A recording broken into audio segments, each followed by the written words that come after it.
The second I landed in Damascus, I had tears in my eyes. And I am a person who quite difficult to have tears in the eyes. I looked around, I said, now is the time when I can go back finally to Syria and help Syrian, and dictatorship Assad cannot even go back. So we got off the plane. I mean, it was so emotional for me. Even the two congressmen, they were looking at me and they talked about it. They saw how emotional. So we jumped on the car. I was honored to deploy the first American flag. It was one of my dreams. Wow. Just to give the people perspective on where you can be. I have a large audience following from Syria. They always watch how successful in business, and that I have my family and my kids. That's what they want. But unfortunately, the civil war prevented all these goals for them. So that was a new gate, new Damascus gate for the Syrian to look at where we could be if we go to the Western camp. So we had a great time. We went on a tour. We looked at how cities were destroyed, and how, I remember my wife, she was going into one of the buildings, and apparently it was a school, and she pulled the test exam for one of the students that was under all the rocks. She pulled it out, and I still have a picture of it. She looked at it, and it was all written in Arabic, and one of the questions was, what does the police forces do for you? And her answer was protection, when there were no protection whatsoever for them. I mean, it was either you agree with this president, Assad, or you're dead. And not only you and your family and everybody. How can you operate in such an environment? So after that, we headed back, and we had a meeting with President Sharaa in the presidential palace. Great meeting, and the conversation was very inspiring. To see your congressman sitting with the president of the country where you came from. I looked at it, it was very emotional for me. I mean, how, the best nation in the world, America, having their elected official going and checking what's happening on the ground. Prior to the visit with President Assad, we went to all the churches. We went to 2 churches in Syria. We engaged with, the top Christian leaders, and we were surprised by what he said. He said, we're very happy, we're secure, we don't have any issue here. The interim government, we can tell they're trying to do what they can to protect our churches, to protect the public. Because there's lots of religions in Syria, right? It's a very diverse country. We have Druze, Shia, Muslims, Christian. I mean, it's very diverse. Hey, I know investing in crypto is scary. It takes a real leap of faith because there are so many scams, rug pulls, and bad actors out there. It's a dangerous business, which is why 95% of people lose all their money. Well, that's why I created the London Real Investment Club, so you can access the hottest deals on the planet and use the crypto bull market to create the generational wealth that you deserve. Join my team of over 100 people from around the world that are making millions of dollars behind the scenes investing in blockchain, AI, Web3 games, DeFi, Bitcoin, and more. Don't miss out. Click the link below to book a call with one of my team now. But hurry, this bull market will end soon. I know investing in crypto can be scary. That's why you gotta join the investment club. Pull the trigger. Let's do this.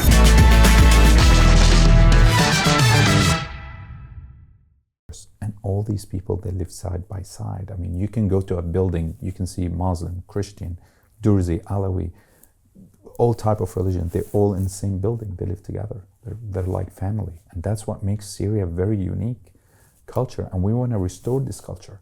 Unfortunately, dictator Assad was manipulating these minorities and manipulating the religious people and make them fight each other.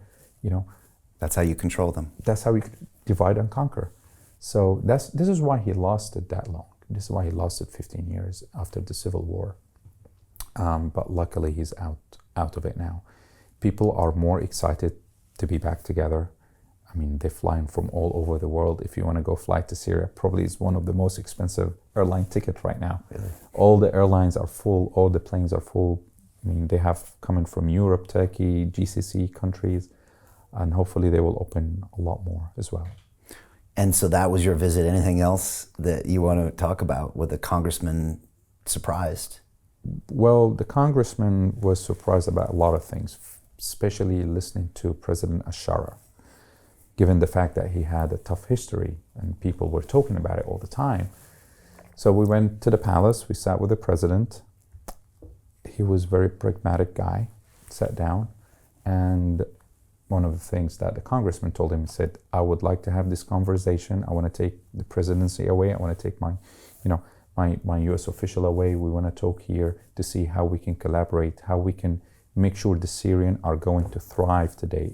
It's the rarest chance they're going to have is today, how we can collaborate. And we were very amazed by what President Sharaa said. He was very open to the American and Western camp. He said, we want to collaborate. We want to build the Syrian. We don't just want to build Syria. We had enough wars. We want to sit down and see how we can strategize to strengthen our ties. And that was, amazing when we heard it. One of the other things, we talked about was the relationship with the neighbor countries and Abraham Accord and the peace agreement. And I heard President Sharaa, he was telling Congressman Corey, he said, we want Syria to be a safe place. It will never be a country that will create any danger to any neighbor country. And I've always sent a signal that I'm ready to shake hands. The Syrians are ready to shake hands and creating peace. We don't want conflict. He was very direct, and you can tell he was very honest about it. And we've seen a lot of steps today that have been taking place towards these things. I mean, he ended the Iranian presence, which was the viral role in creating all these wars, and October 7th, horrific. And he ended any presence for Hezbollah militia in Syria. If you go to Syria now, you will not find any of these people are existed in Damascus or in Syria. 2 months ago, they were heavily present in Syria. So you see a lot of differences happening. He stopped all the weapon supplies that are coming from Iran to Lebanon to fight Israel. He stopped that too. So we've seen major steps that's been taken by him. It gives us the right signal, say, okay, he's doing what we need to do. He's truly working to create a better Syria, a better country for the Syrian, allowing the Syrian to have their chance, rather than tell them, I want to go establish, I want to create another war.